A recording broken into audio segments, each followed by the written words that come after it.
Hey guys, what's going on? My name is Dr. Colin Zhu, and thank you so much for being here with us. This is the Thrive Bites podcast, and welcome to season 5. Here we talk about 3 things: plant-powered living, enhancing emotional resilience, and creating a thriving mindset. And I interview the most passionate guests here, ranging from physicians to coaches to dietitians to entrepreneurs. And my hope is to give you really informative and high-valued conversations. So please follow us here on YouTube, Spotify, Apple, and wherever you hear your podcasts. Come on in, and I can't wait to see you inside. Hey guys, welcome to another episode of Thrive Bites. I have a great episode for you guys. I am joined by my guest, Shelly Lefkoe, and she's one of the co-founders of Lefkoe Institute that got started with her and her late husband. And this episode is all about one of my favorite subjects is the power of beliefs and the power of limiting beliefs. And she clarifies, she puts things in perspectives. And, you know, we talk a lot of small, subtle, but huge changes that you can do. Huge meaning there's subtle changes, there's subtle shifts, but the outcomes and results are powerful. If not life-changing. And so we really dive deep, really deep into what forms a habit, how do they, manifest, how do they influence and affect our lives. So you don't want to miss this episode, so please stay tuned. Okay, guys. Well, welcome to another episode of Thrive Bites Podcast. I'm your host, Dr. Colin Zhu, and thank you so much for being here with us. You could have been anywhere in the world, and you decided to share just your cherished, precious moments with us, and I'm greatly appreciative. And for today's session, we have our lovely guest. Her name is Shelly Lefkoe. She is a co-author of the soon-to-be published book, Self-Made: The Surprising Solution to Success, co-written with her serial entrepreneur, Vahan Yepremyan. I hopefully pronounced that correctly. After her husband, Morty Lefkoe, passed away in 2015, she had to run her business without him for the first time. And 5 years later, her company is now more profitable than it's ever been, even as the pandemic rages on. And she uses the tools she used to go through that difficult time as are the same as the one she uses to help her clients every day. And basically, she's mastered this process of personal change herself, helped thousands of people all over the past 30 years. And she has a very engaging approach to speaking, presenting. Her talks often get standing ovations, and her own podcast appearances have been popular, with many hosts asking her to return. And she uses stories, analogies, and her enthusiasm to keep her audiences fully engaged. And this is what it's all about. And she talks about limiting beliefs, and that is our core subject for today. And without further ado, please welcome Shelly. Hello. Hi. Here. Thank you so much for taking the time out, for you to be here with us. I really greatly appreciate it. Please let the audience know where you're calling from today. Oh, nobody's ever asked me that before. Isn't that interesting? I love what you said, thanking people for spending their time with us, because I know that you have a lot of things you can be doing. So I'm also grateful that you're spending your time with us. I am from Marin County, California, which is outside of San Francisco. Nice. So we're on the same coast, the best coast, as they say, right? Have you always been a California native, or did you hail from somewhere else? Can't you tell? I love that question, because usually I get, oh, when did you leave New York? Is that where you're originally from? Awesome. Well, I'm from New Jersey originally, so we're from the East Coast, and we've kind of transplanted here. So the best coast. Yeah. For me, it was I couldn't deal with the winter anymore, so it's always harsh. Yeah, my husband wanted to move. He lived here, and he wanted to move back to the conscious capital of the world, which is where I live. Awesome. Awesome. Well, Shelly, I love starting my podcasts with the origin story, how guests, arrive from point A to point B. And yours is a very interesting story. So I guess the first question I want to ask is, what has motivated you to focus on personal change and doing that kind of work to serve others? Because I think, it may be different for other people. I love the personal development industry, niche, sector, whatever you want to call it. I think it's a very important part in our lives that we don't really focus on. People are not really as aware, not really something that, was taught in traditional school systems, at least in the school systems that I, went through. Why did you decide to go into that and then ultimately use that as a vehicle to serve others? So I had many fun, wonderful jobs. I was in the travel business. I did all kinds of things. And what happened was I did a personal growth workshop myself many, many years ago. And I thought I was fine. I had, a wonderful childhood and life was good. But I met somebody who had done this course and I was very inspired by her and I did it. And I felt very free afterwards. And I met my husband there, and he and I got married, and he was in business, but he was on what he would call a an intellectual, spiritual path to find out why people knew to do things or not do things, and they did them anyway. So people didn't wear seatbelts, and they know seatbelt saves lives. We know, and this is perfect for this show, we know if we eat healthily and we exercise and we meditate and we take care of our bodies, we'll live longer, we'll have a better quality of life. That's not controversial. Everybody knows that's true. And yet many people don't take care of themselves. They're workaholics, or they give to other people, or they're very busy in their lives. And Morty was wondering why that was. And in his own life, he was looking at his own struggles. And he was on a plane going to California, and he was journaling, like, what is it? Why do people go into relationships that they know aren't going to be good for them and healthy and stay in them? What? So and this was over 30 years ago, probably closer to 35 now. And he realized that it was the beliefs that we have about ourselves and life, most of which are unconscious, we don't even know that we have them, that totally determine our behavior, our emotions, and our reality. I want to say one more thing about that.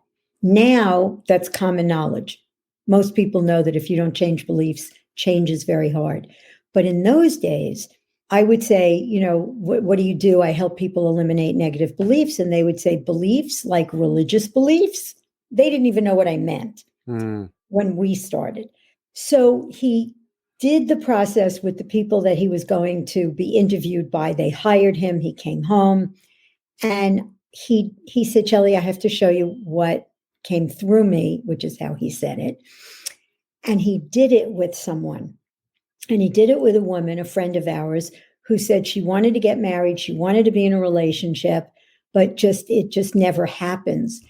And he asked her what her beliefs were. And she started spouting, men are selfish, men are jerks, marriage is suffocating. And she just had all these beliefs. And he picked one, Colin, and he did the process that is today the Lefkoe method on her. And I sat there. I haven't cried in a long time telling this story, but it was one of the most profound moments of my life. It was like I almost was thrown off my chair. I said, that's why I'm on this planet. I am here to do that. And I breathed in, and it was mine. And we train people to do this, and it takes a while to train people. But it was like in my cells.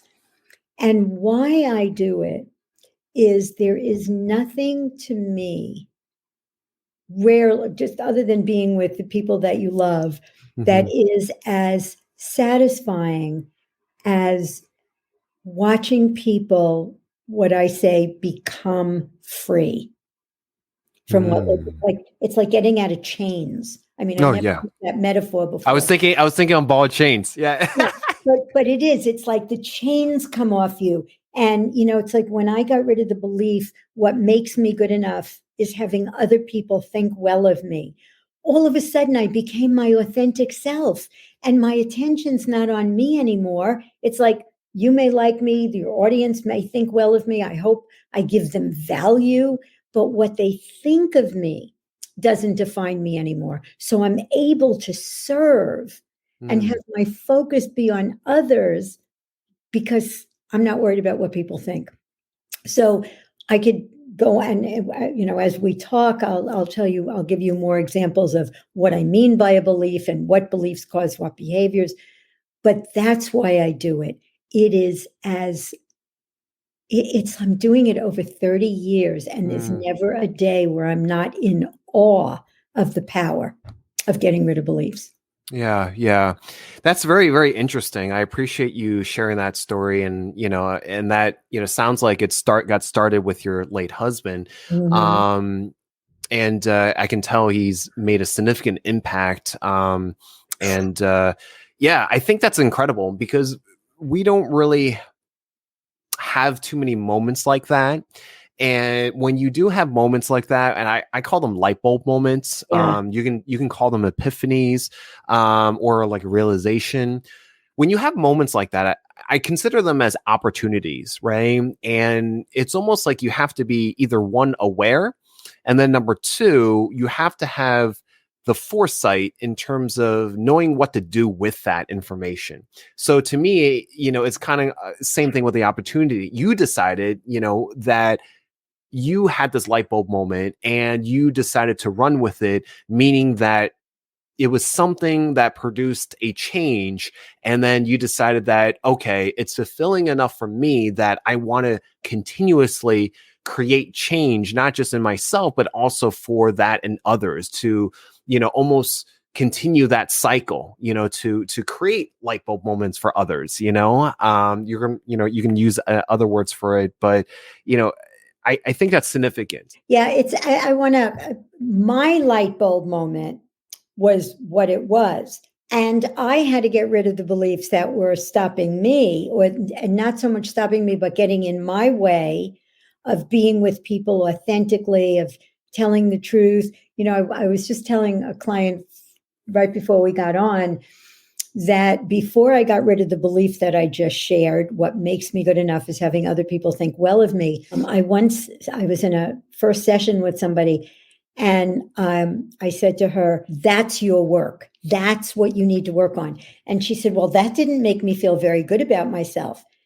And before I would have said, "Oh, I'm so sorry, and I didn't mean to insult it." And I just looked at her and I said, "I'm not here to make you feel good about yourself. I'm here to help you change your life." So there's an authenticity, there's a realness so for me, my light bulb moments are great, and I'm not in any way minimizing them.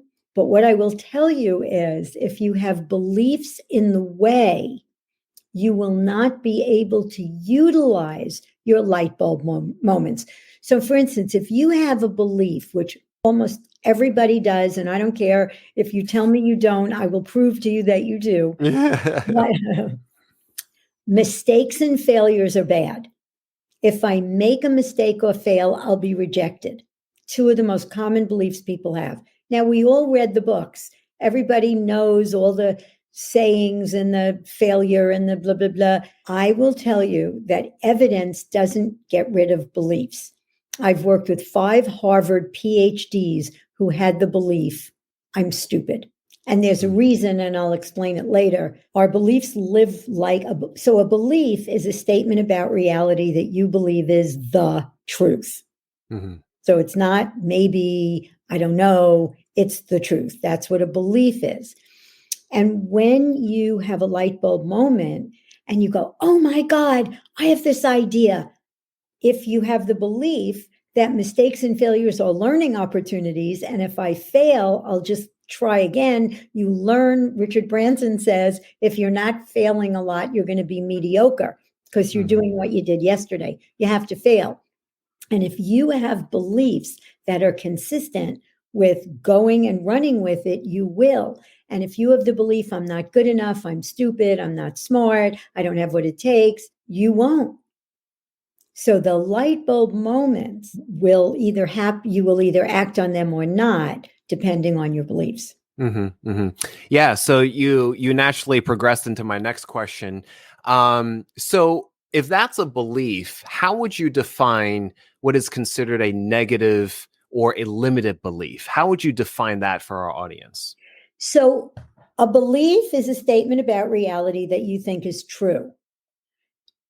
All beliefs, this is a little provocative, all beliefs are limiting by nature, because a belief, if something is true, something is not true. So just the idea, belief is a box. And so you're inside the box. Inside the belief, people can't be trusted. There's a box. People can't be trusted. Having a lot of friends, telling everybody your problems, doing a job where you're constantly engaged. All of those are not possible in the belief inside the box. People can't be trusted. When you get rid of the box, you can choose, trust people, don't trust people. Not everybody is trustworthy. So you have a choice that you don't have when the beliefs are there. So that's what, so now, so we don't call it limiting beliefs. We call them unwanted beliefs or negative beliefs. Now, there's no such thing as a negative belief or a positive belief. There are beliefs that work well for you. So if you have a belief, everything I do works out. That's a great belief. I wouldn't touch that. Leave it alone. That's a good belief to have, right? I believe I am healthy. I'm just, and I know, again, I'm going to talk a little bit about health because that's who I'm talking to. But I just believe I have a very strong immune system and nothing gets me. I'm obviously, I'm 72 years old and I can climb and hike and I'm just full of energy and I play pickleball all the time. And and my belief that exercise and eating well will keep me young and alive and vibrant, so that when I go to Hawaii and my daughter says, do you want to go for a hike? I don't say how high, how far, how long. I just say yes. My belief that life is worth living and that the quality of life is really important gets, like, people say, how do you exercise every day? Why? It's not hard because my beliefs, the behavior follows your beliefs. So we call them negative beliefs. Any belief you have that's not working for you. And, we have a program, which I'll talk about later, which is a digital program to eliminate beliefs. But what's so important is nobody cares about eliminating beliefs. You care about eliminating patterns. So a pattern is observable. A belief is not. That's very important distinction. So a pattern is, I don't take care of myself. I don't make time for myself. I don't eat well. I sleep a lot, or I don't sleep enough. I get into crappy relationships. I don't stand up for myself. I procrastinate. Those are patterns. That's what you want to get rid of. And underlying each one of those patterns are beliefs. I worked with somebody who got sick all the time. This was one of my most favorite sessions. And it was a long time ago. And I said to her, well, what might you believe that would have you get sick all the time. Now, sometimes people have no idea and they say, well, I can't help it. And at the time, we were in person. And she looks at me and she says, because it's the only way to get attention. I said, really? And she was shocked that that came out of her mouth. So when she was a little girl, the only time she ever got attention was when she was sick. So she created the belief the way to get attention is to get sick. And Wow. she gets sick. And it's not fake. She really gets sick. Yeah. So we work together on that and other beliefs. And she rarely gets sick anymore.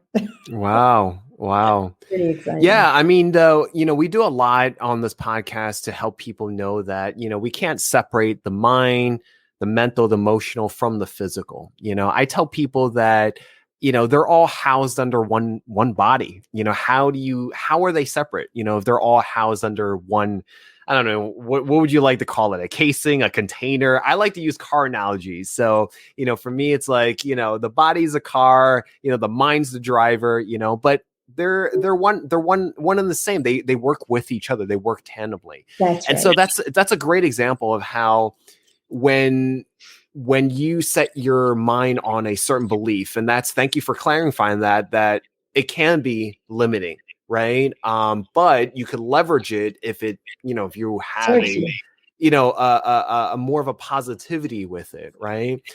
My natural question from that is, whether there's evidence or no evidence, people still have certain beliefs that create certain patterns, right? So what influences or what factors or variables help to reinforce certain beliefs, would you say? I don't think you reinforce beliefs. I think they get reinforced because your beliefs manifest and you have nothing but evidence that they're true. Like people say, well, it's still that way today. It's that way in my childhood. So if you have a belief, life is hard, you don't have to reinforce that belief. Life's just going to be hard. You're going to expect it to be hard. You're going to struggle with things. So the most common belief that people have is I'm not good enough. Mm-hmm. That's the single most common belief. And the other one is I'm not important. Mm-hmm. And I tell you, if anybody listening is a parent and has children, please put down your smartphone when you're talking to your child, or tell them that what they have to say is very important and you can't listen right now. That took 8 seconds to say that. But it's different than looking at your phone and because they're going to feel not important. Yeah. I think one of the greatest gifts you can give another human being is your full attention and listening. So either talk to your kid or put down your phone, but don't do, or look at your phone, but don't do both.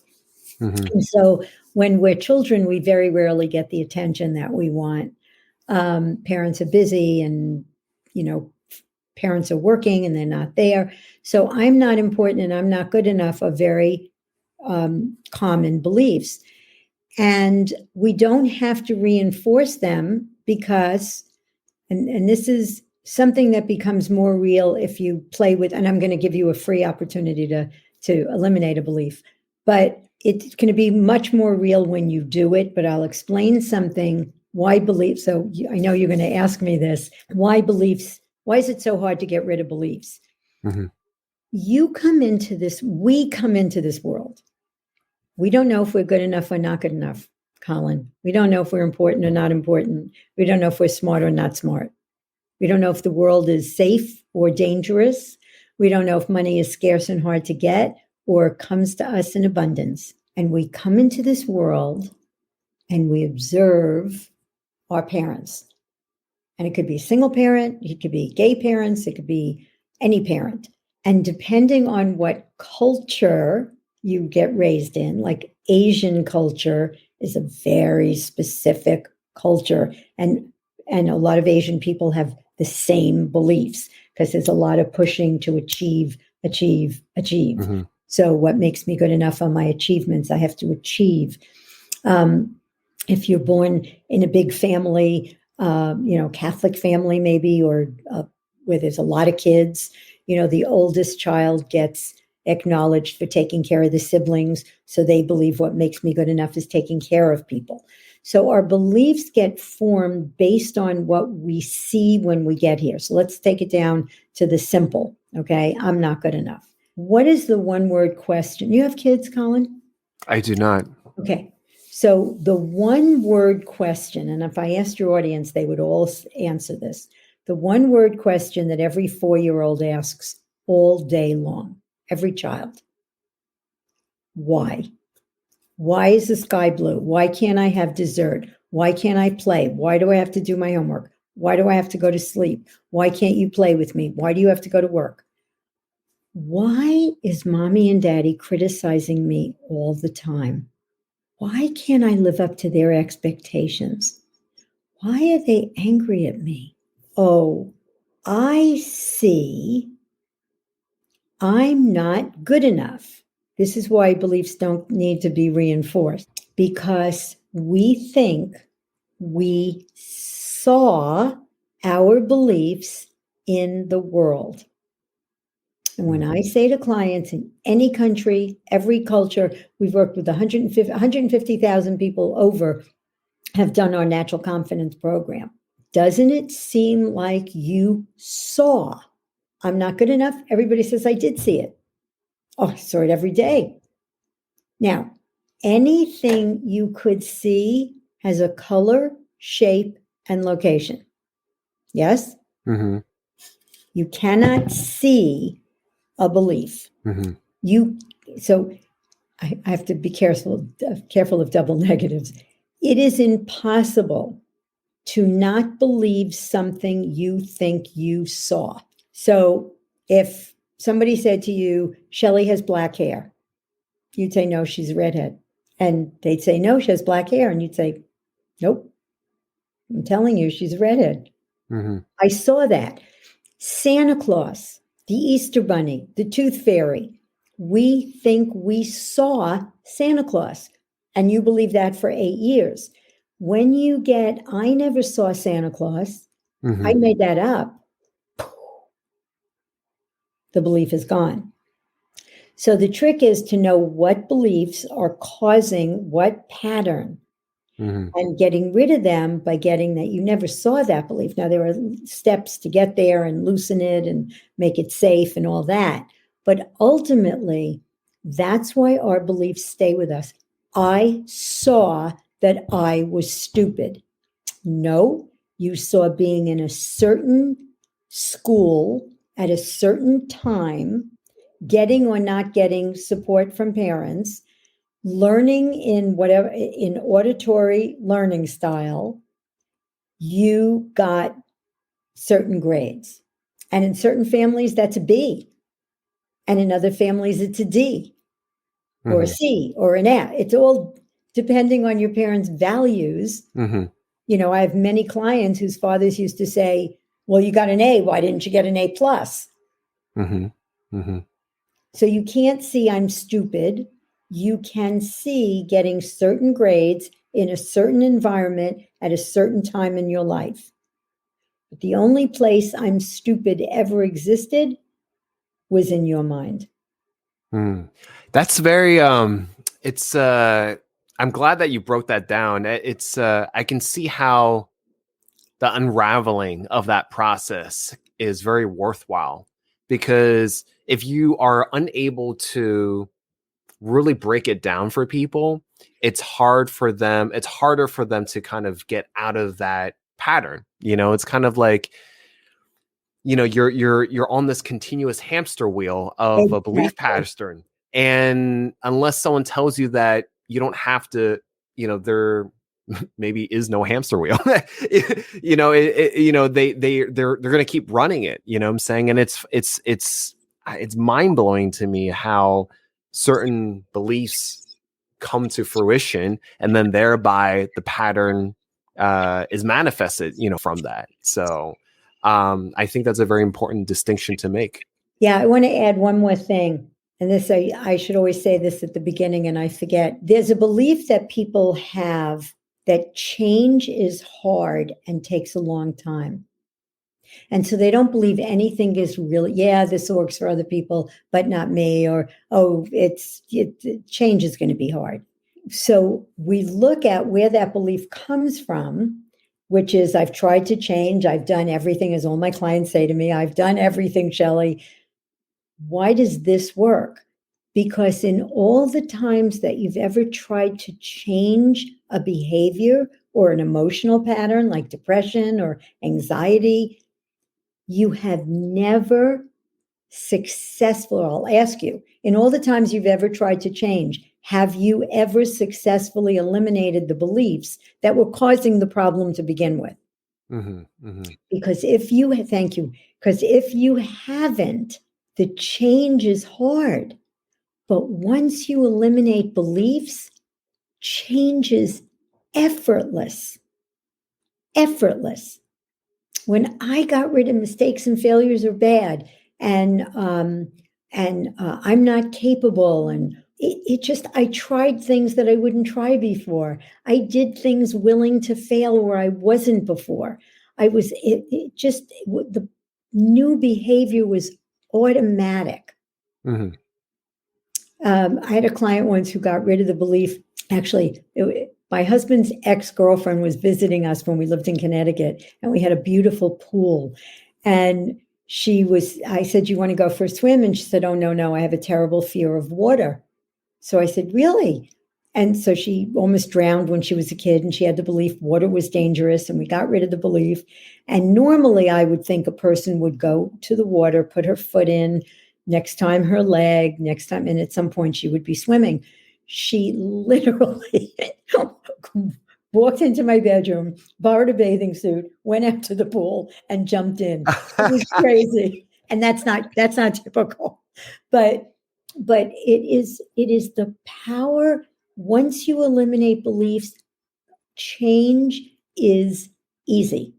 So if you believe that change is hard, did you ever see change is hard? Can you see that you can't look and say, see, change is hard. You can see you've done a lot of things to try to change, and the change didn't happen. But you can't see change has to be hard. Yeah. That is, it's so subtle, the way you explain it's so subtle, but it's a powerful shift, once you do it.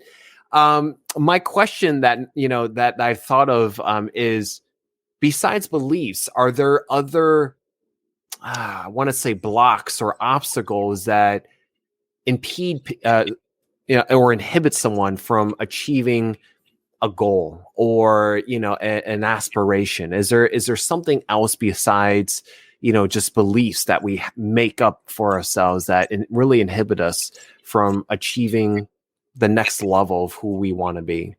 It's so interesting. Everything I'm thinking of. So I'm thinking, well, if you're really short and you want to be a basketball player, but then I think about, he used to be on the Knicks years ago. Anyway, there are short basketball players who are successful. Yeah. So that's not true. And then I said, well, if you want to be anything and, you have some physical limitation, or you have money, that was the other one. So if you don't have a lot of money, you can't, that might limit you to go stay in a 5-star hotel. But it's not true, because if you don't have a lot of money, you could marry rich, or you could borrow money from somebody, so there is no thing that I could think of other than an actual, even, I keep wanting to say it, even a physical limitation. There are people who run marathons who have no legs, and they get, prosthesis. People are miraculous. And I'll tell you something, one of my favorite metaphors is there was a time where nobody had ever broken the 4-minute mile. And they tried different shoes. They tried different weather conditions. They tried vitamins, food, all kinds of different things. And different fabrics for clothing. And no one ever broke the 4-minute mile. One day, of course, most of us know Roger Bannister broke the 4-minute mile. Do you know what happened that year? I do. A lot of people did. Why? because they were running in the possibility or the belief it can be done. Somebody said this morning in a call that I was on, a Zoom call, well, I think COVID is just going to be with us for the rest of our lives, and we just have to learn to live with it. And I was kind of like, oh, God, I don't have that belief. We overcame smallpox and we overcame, Spanish flu and God knows what. Why would we not overcome? It's like, wow, what an interesting belief that is, and I know that there are people who probably believe that, and maybe it's true. I don't know. But I think our beliefs are the single biggest factor of what blocks us. Yeah. And I don't know, maybe Barack Obama is, we live in a country where there are a lot of racists, a lot of people who, would never want to see a African-American man running the country. Yeah. Not to mention all his political liberal leaning ideas. And he said, yes, we can. And he believed, yes, we can. And he did it. And I was shocked. But I think that's how powerful beliefs are. Yeah, it really is. It's sometimes we take it for granted, or sometimes we just don't know. Sometimes it's not showcased in front of us. We haven't seen it, kind of like Roger Bannister, right? So I think role modeling is a huge, I do my best to show up for people and to kind of let them know that, I practice what I preach. I try to live the lifestyle that I'm, instilling in you. And it's important. I think there's a lot we need to do. There's a lot of lives that need to be, optimized, made for the better, healed, whatever have you. Sometimes people need help. Sometimes people, just need that support. And it's interesting how something as very, very simple, subtle, can lead to such powerful, outcomes and results, and yet are very, very, probably the most challenging thing, right? I tell people it's like, sometimes having positive lifestyle changes is kind of like, kind of like driving a ship on an ocean. You can have the best, ship, most up to date. You can have the best crew, but if the captain, your mindset is not, not functioning optimally, I would like to say, it's just easily going to steer off course, right? Great metaphor. I love that. Yeah, and it's amazing how powerful these small, simple, subtle changes can be. So you have a whole institute, started by your husband and yourself, and you have a whole process, you have a whole system. How would you say, for those that are just learning about you, just understanding that this is very important, are there actionable steps that you could, share that they could apply that can allow them to start in the direction of making positive changes, positive beliefs for themselves, to improve themselves? This video is sponsored by Betterhelp. Hey guys, this is Dr. Colin Zhu, aka the Chef Doc. I just want to take a few moments of your time to talk to you about something that I feel needs to give reflection and pause for. Is there something interfering with your happiness or is preventing you from achieving your goals? I know for me, I've been on the self-work journey for a decade now. And I remember in my personal experiences, through my doctor's journeys and also from traveling the world, I was always searching for the next step or thinking that happiness was a destination. However, it's not. What I found instead was that life was a process, and learning about life was also a process and a practice, and that the state of happiness and the state of joy and contentment was also a practice. For those of you who don't know, since I don't share that much on my podcast, is that I actually battle with anxiety, OCD, and in the past, episodes of depression. However, little by little, step by step, after seeking extra help, I've been able to achieve monumental things in my life that I've been eternally grateful for. Betterhelp will assess your needs and match you with your own licensed professional therapist. Betterhelp is a sponsor of this podcast. It's not a crisis line. It's not self-help. It is professional counseling done securely online. There is a broad range of expertise in Betterhelp's counselor network, which may not be locally available in many areas. The service is available for clients worldwide. You can log into your account anytime and send a message to your counselor. You'll get timely and thoughtful responses, plus you can schedule weekly video or phone sessions, so you won't ever have to sit in an uncomfortable waiting room, as with traditional therapy. Betterhelp is committed to facilitating great therapeutic matches so they can make it easy and free to change counselors if needed. It's more affordable than traditional offline counseling, and financial aid is available. Betterhelp wants you to start living a happier life today. Visit betterhelp.com/thechefdoc, that's better HELP, and join the over 1.4 million people taking charge of their mental state with the help of an experienced professional. Special offer for ThriveBite listeners, get 10% off your first month at betterhelp.com/thechefdoc, THECHEFDOC. Thank you for listening, guys, and back to the episode.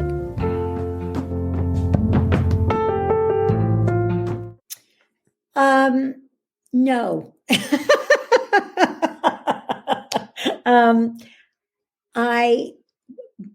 Most of our beliefs get formed.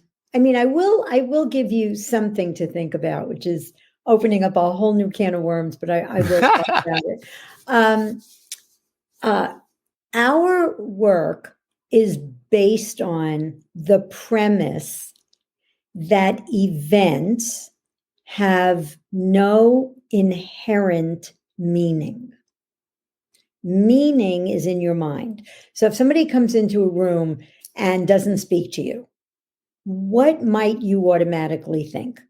Person doesn't like me. That's fine. They don't like something. Yeah. I did something wrong. They're rude. They didn't see me. Whatever you said is meaning, and meaning takes place inside your mind, right? You make up that meaning. I failed. Oh God, that's a terrible thing.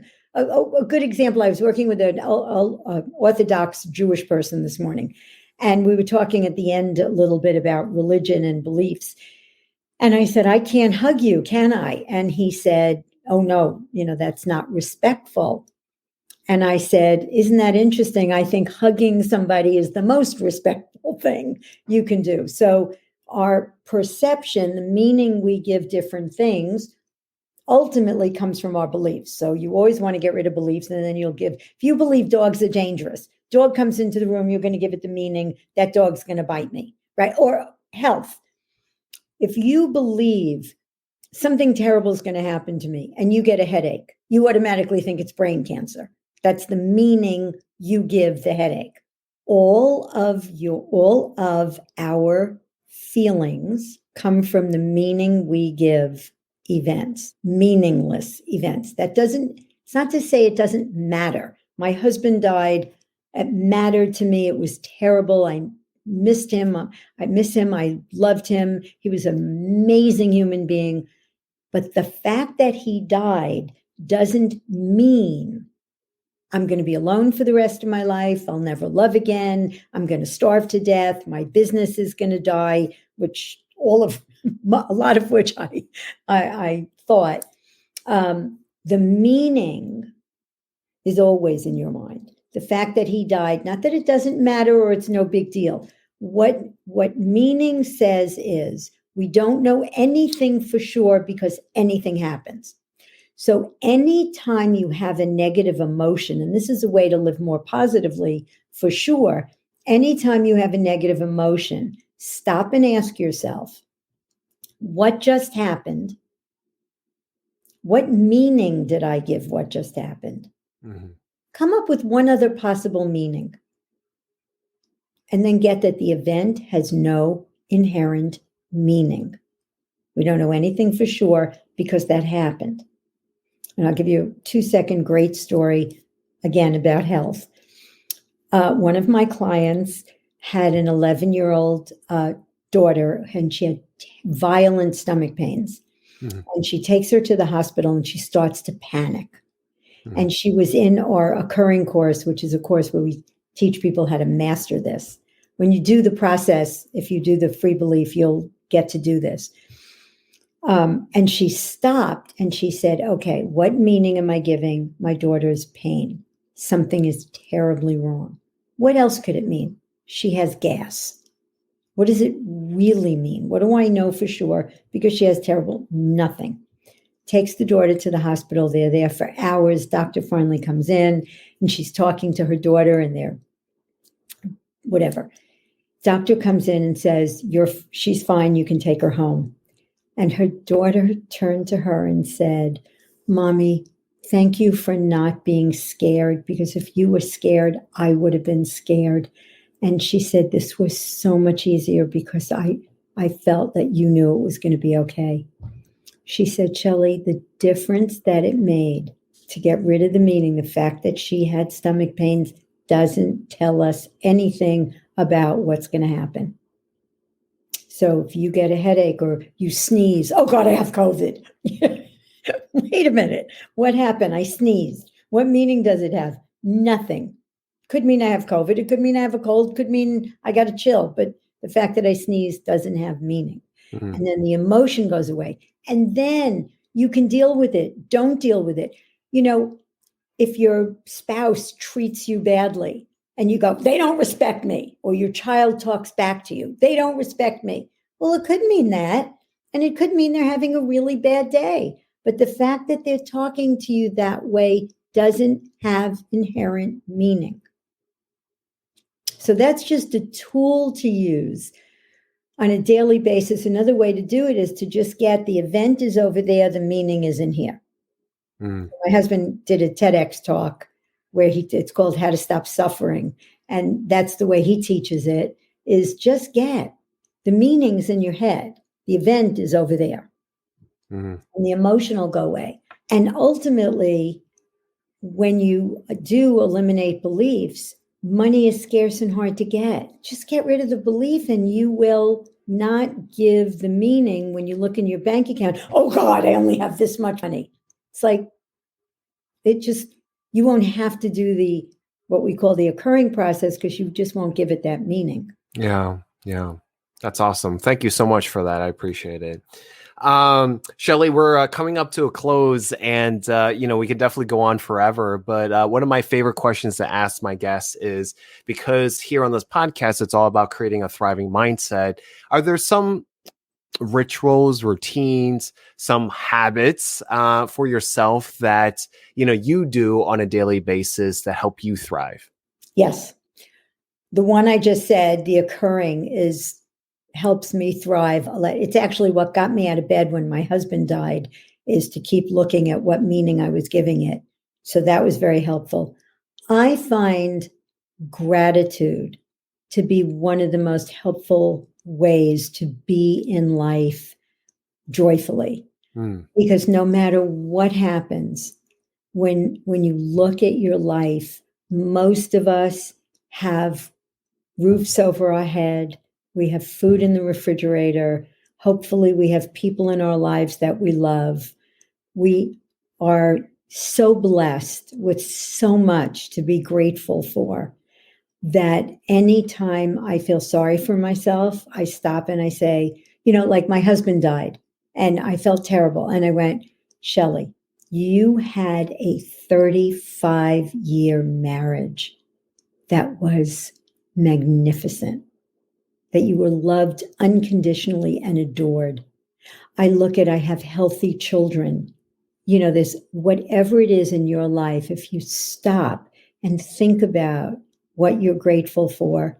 My husband used to say, you can't be angry and grateful at the same time. So I think a gratitude practice is really, really important. I think, my mother taught me relationship is everything. Mm-hmm.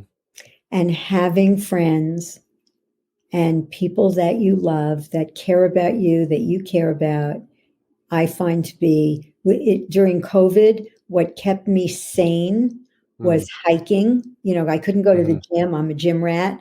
And I found pickleball. So I hiked with friends, my pod, and I played pickleball. And so finding a way to be with people that you love, that nurture you. Do not have negative people in your life. Just don't. They will suck the energy out of you. And that doesn't mean that everybody has to be smiling and happy all the time, but people who are victims and complain and are unhappy and miserable, and it's, try to find people who are positive. And it's very hard to be negative around me. That doesn't mean you can't tell me your problems or you can't tell me things are not going well. I'm talking about consistently. Yeah. So those are some of my things. Well, thank you. Thank you. Shelly, thank you so much for your time. This was a lovely conversation. I think a lot of our audience members are going to get a lot of value from this and, really dive deep introspectively to kind of look at the different belief patterns that we all have. We've all developed, we've all came to, coming into this world that maybe we used to have, maybe we still have. And I think it's interesting because it's kind of like, it doesn't matter the age or the culture, the context, where you are. It's just interesting how, the beliefs that we've created for ourselves and what continues to hold us in our lives, right? That's really stopping us from growing and learning and evolving. I think it's very, very fascinating. And to me, it's always a continued process and continued, practice, to, like you said, after your husband passed away, you have to continue on that, so. And I have a free gift that I'd love to offer to your subscribers. So if you go to eliminatebeliefs.com, there are 3 of the most common beliefs people have. Just pick one and you can eliminate it and you can go through the process and see. And then there's a course called Natural Confidence, and you can eliminate 19 of the most common self-esteem beliefs that you have. It's very reasonable. There's 10,000 testimonials, but you can also use the process and just plug in your own words. If you know what your beliefs are, you can use it that way as well. So just, substitute whatever words we have for yours and play with it, but it'll be awesome. Yeah. Thank you so much for sharing that. And what is the main way to get in touch with you? You can go to lefkoeinstitute.com, or you can email me at Shelly, SHELLY, at lefkoeinstitute.com. All right. And we'll put this into the show notes when it airs. Shelly, thank you again for taking the time out, for showing up in the world the way you do, and, being able to serve. And, we really, really appreciate it. So thank you so much. Thank you. And thank you for having a platform for me to come and serve. Because I always say, if there aren't people to contribute to, you can't contribute. Yeah, you got to have some sort of channel or some sort of medium, right? So, and thanks for doing what you do, making people aware of health and wellness, and is just, food is medicine. There ain't no side effects from food. So. Just the positive ones. Just the positive ones. Exactly. So thank you so much. Me. Of course. Guys, thank you so much for watching another episode of Thrive Bites. If you like this, please like, comment, and subscribe. And if you felt like this was a benefit for someone else, please let them know as well. And until then, please say goodbye to Shelly. Bye, everyone. Hey guys, thank you so much for watching that episode. We hope that you enjoyed it. If you like this, please like, follow, and subscribe. And please follow us for the latest updates for this season, season 5. And if you feel that this was a benefit for someone else, please let them know. And please follow us on Apple Podcasts, Spotify Podcasts, and YouTube. And thank you so much again. And we will see you on the next one.